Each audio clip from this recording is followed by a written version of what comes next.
আমার স্বামী নেই, আমার সন্তান নেই, আমার ঘর বাড়ি নেই, আমার সবকিছু পুড়ে মুড়ে শেষ হয়ে গেছে। এখন এই 2500 টাকাই আমার কাছে কোটি কোটি টাকার মূল্য। কি করবো আমি? এখন আমার প্যারালাইজাস, আমার হাতের সমস্যা, আমি কোনো কাজ কাম করতে পারি না। এটাতে হয়তো আমার এখন সংসারটা ভালো চলবে, আমার ফ্যামিলিতে তেমন লোকও নাই, আমার দেখশন করার মানুষও নাই। আল্লাহ তার যেন সারা জনম হাজার হাজার লক্ষ লক্ষ বছর বাঁচাই রাখে। আমার যেটুকু আল্লাহ সব পুড়ে মুড়ে শেষ হয়ে গেছে গা। কারণ আমি খালি মাঠে আজও পর্যন্ত পড়ে রয়েছি, আমার গড় উডনের মতো কোনো পালা নাই, কোনো তৌফিক নেই। আল্লাহ তুমি আরে লক্ষ লক্ষ বছর বাঁচাই রেখো। আল্লাহ এই বিভেদের সময় আমার সামনে দাঁড়াইছে, আল্লাহ এই বিভেদের সময় হে আমাদের পাশে দাঁড়াইছে। আল্লাহ তুমি আরে লক্ষ লক্ষ বছর বাঁচাই রেখো। আল্লাহ বাবা মায়ের সবাই তুমি জান্নাতবাসী করে দিও আল্লাহ।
ফ্যামিলি কাজ অনুষ্ঠানে সম্মানিত সভাপতি জনাব ডক্টর জাহিদ, উপস্থিত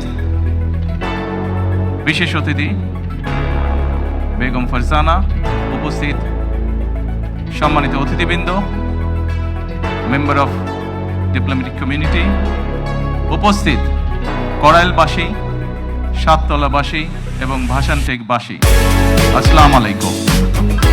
আজকে এই অনুষ্ঠান আমাদের জন্য অত্যন্ত একটি গুরুত্বপূর্ণ অনুষ্ঠান, একটি স্মরণীয় দিন এবং একটি ঐতিহাসিক অনুষ্ঠান। প্রথমেই আমি আল্লাহ রাব্বুল আলামিনের দরবারে হাজারো শুকরিয়া, লক্ষ কোটি শুকরিয়া আমি আদায় করছি। নির্বাচনের মাধ্যমে বর্তমানে বাংলাদেশে জনগণের কাছে জবাবদিহিমূলক, জনগণের প্রতিনিধিমূলক একটি সরকার প্রতিষ্ঠিত হয়েছে। এই সরকারকে এই দেশের মানুষ নির্বাচিত করেছেন। স্বাভাবিকভাবে এই সরকার এই দেশের মানুষের কাছে জবাবদিহি করতে বাধ্য। সম্মানিত উপস্থিতিবৃন্দ, আজকের এই অনুষ্ঠানটি বা এই অনুষ্ঠানকে কেন্দ্র করে যে কারণে আমরা এখানে আজকে উপস্থিত হয়েছি, এটি বহু বছর যাবৎ বাংলাদেশ জাতীয়তাবাদী দল পরিকল্পনা গ্রহণ করেছে। বাংলাদেশের জনসংখ্যার অর্ধেক জনসংখ্যা হচ্ছে নারী। আমরা দৃঢ়ভাবে বিশ্বাস করি এই অর্ধেক জনসংখ্যাকে যদি আমরা পেছনে রাখি, এই অর্ধেক জনসংখ্যাকে যদি আমরা এম্পাওয়ার না করি, তাদেরকে যদি ক্ষমতায়ন না করি, শিক্ষা এবং অর্থনৈতিকভাবে তাদেরকে যদি ক্ষমতায়ন আমরা না করতে পারি, তাহলে অবশ্যই দেশকে কোনোভাবেই সামনে এগিয়ে নিয়ে যাওয়া সম্ভব না। আপনাদের নিশ্চয়ই সকলের খেয়াল আছে, এর আগে বিএনপি সরকার যখন দেশ পরিচালনার দায়িত্বে ছিলেন, দেশনেত্রী বেগম খালেদা জিয়া যখন দেশ পরিচালনার দায়িত্বে ছিলেন, সেই সময় সমগ্র বাংলাদেশে তিনি নারীদের শিক্ষা ব্যবস্থা, স্কুল পর্যায় থেকে ইন্টারমিডিয়েট লেভেল পর্যন্ত শিক্ষা ব্যবস্থাকে বিনামূল্যে করার ব্যবস্থা করেছিলেন।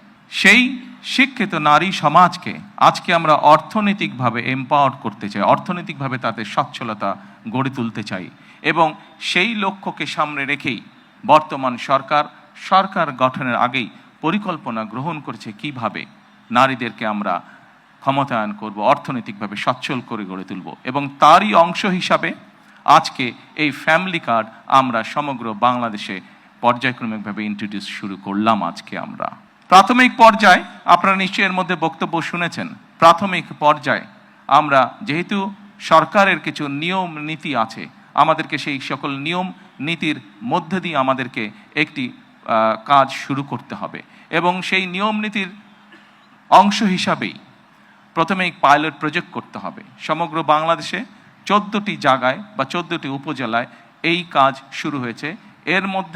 এর ভেতরে এই মুহূর্তে প্রায় 37,000 নারী অংশগ্রহণ করছেন। আমাদের এই কড়াইল এলাকা, ভাসান্ট এলাকা এবং সাততলা, এই 3টি এলাকায় প্রায় 15,000 নারীকে এই কার্ডের সুবিধার আওতায় আজকে নিয়ে আসা হয়েছে।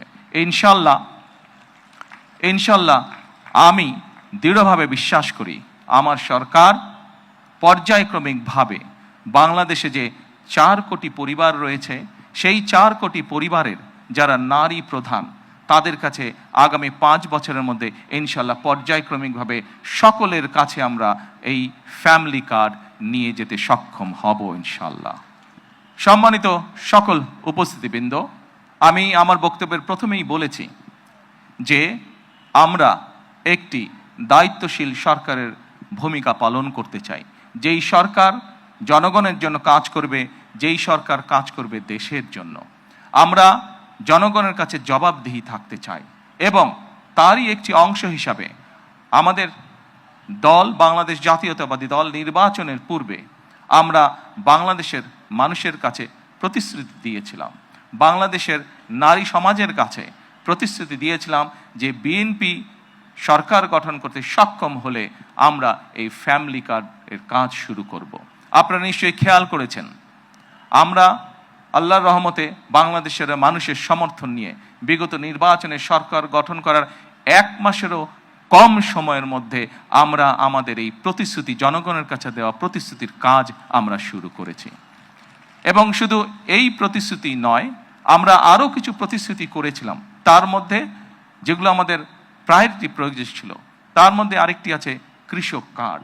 সেই কৃষক কার্ডের কাজও আমরা শুরু করেছি ইনশাল্লাহ। ঠিক আজকের এই অনুষ্ঠানে আমরা যেভাবে 37,000 মানুষের কাছে, 37,000 নারীর কাছে আমরা ফ্যামিলি কার্ড তুলে দিতে সক্ষম হয়েছি, ঠিক একইভাবে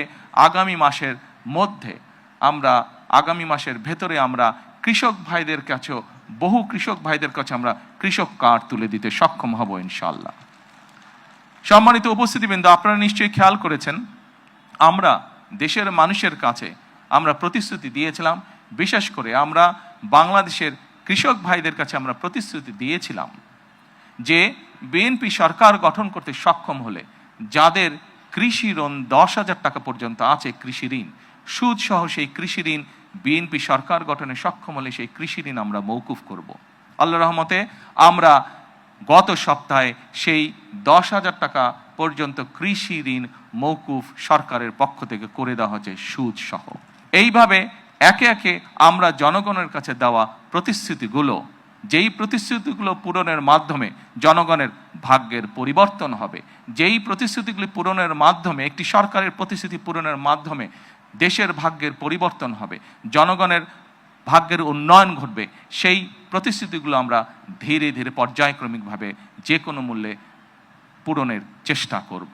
আজকে এই ফ্যামিলি কার্ড ব্যক্তিগতভাবে আমার জন্য আজকের দিনটি খুবই ইমোশনাল, কারণ এখানে আজকে যারা আপনারা অতিথি উপস্থিত আছেন, এখানে কিছু মানুষ উপস্থিত আছেন যাদের সাথে বিগত অনেকগুলো বছর ধরে আমি বসে বসে আমরা পরিকল্পনা গ্রহণ করেছি যে কিভাবে যখন সময় আমরা পাবো, সুযোগ পাবো, জনগণের সমর্থন পাবো, সেই ফ্যামিলি কার্ডটিকে আমরা বাস্তবায়ন করব। আল্লাহ তাআলা রব্বুল আলামিনের রহমতে আজকে আমাদের সেই দিনটি উপস্থিত, যেই দিনে আমরা আমাদের এই প্রতিশ্রুতি রক্ষা করতে সক্ষম হয়েছি। সেজন্যই আজকে আমার জন্য যেমন একটি ইমোশনাল দিন, আমি মনে করি আমার সরকার এবং আমার দল বাংলাদেশ জাতীয়তাবাদী দলের জন্য একটি ঐতিহাসিক এবং একটি ইমোশনাল দিন আজকে। সম্মানিত সকল উপস্থিতিবৃন্দ, সম্মানিত সভাপতি সহ মঞ্চে উপস্থিত অতিথিবৃন্দ, আসুন, এই দেশটি আমাদের প্রথম এবং শেষ ঠিকানা। এই দেশের মানুষের প্রত্যাশা বর্তমান নির্বাচিত সরকারের কাছে অনেক, সেটি আমরা বুঝতে পারি। কিন্তু একই সাথে আমরা যদি বাস্তবতা বিবেচনা করি এবং সমসাময়িক ঘটনা, মধ্যপ্রাচ্যের যে পরিস্থিতি, সকল কিছু যদি বিবেচনা করি, তাহলে আমরা যে প্রতিশ্রুতিগুলি দিয়েছিলাম, আমরা অবশ্যই আমাদের প্রতিশ্রুতি থেকে বিন্দুমাত্র আমরা অবস্থান পরিবর্তন করব না। হয়তো সমসাময়িক বৈশ্বিক পরিস্থিতির কারণে ক্ষেত্র বিশেষে হয়তো আমাদের কিছু কিছু ক্ষেত্রে সময় বেশি লাগতে পারে প্রতিশ্রুতিগুলো বাস্তবায়নের জন্য। সেজন্যই আজকে আমি সকলকে অনুরোধ করব, এখানে যে সকল এলাকাবাসী উপস্থিত আছেন, আপনাদের মাধ্যমে সমগ্র দেশবাসী যে সকল উপস্থিত আছেন, আপনাদের মাধ্যমে সমগ্র দেশবাসীকে এবং মিডিয়ার মাধ্যমে সমগ্র দেশবাসীকে আমি অনুরোধ করব যে আসুন আমরা ধৈর্যের সাথে সমগ্র পরিস্থিতি মোকাবেলা করি, আমরা ধৈর্যের সাথে সুন্দরভাবে আমাদের এই দেশটিকে গড়ে তুলি। সম্মানিত সকল অতিথিবৃন্দ, আমি নির্বাচনের সময় একটি কথা প্রায় বলতাম, প্রত্যেকটি নির্বাচনী জনসভায় আমি একটি কথা আমার বক্তব্যের শেষে আমি তুলে ধরতাম। সেই কথাটি ছোট্ট একটি স্লোগানের মতন, আপনাদের সকলের কম বেশি জানা আছে, সমগ্র বাংলাদেশের মানুষের কাছে স্লোগানটি পৌঁছে গেছে। আজকে সেই স্লোগানটি দিয়ে আমি আমার বক্তব্য শেষ করতে চাই। সেই স্লোগানটি ছিল, করব কাজ, গড়ব দেশ, সবার আগে বাংলাদেশ। সকলকে আবারও আন্তরিকভাবে ধন্যবাদ জানিয়ে আজকে আমার বক্তব্য আমি শেষ করছি। আল্লাহ হাফেজ। বাংলাদেশ জিন্দাবাদ।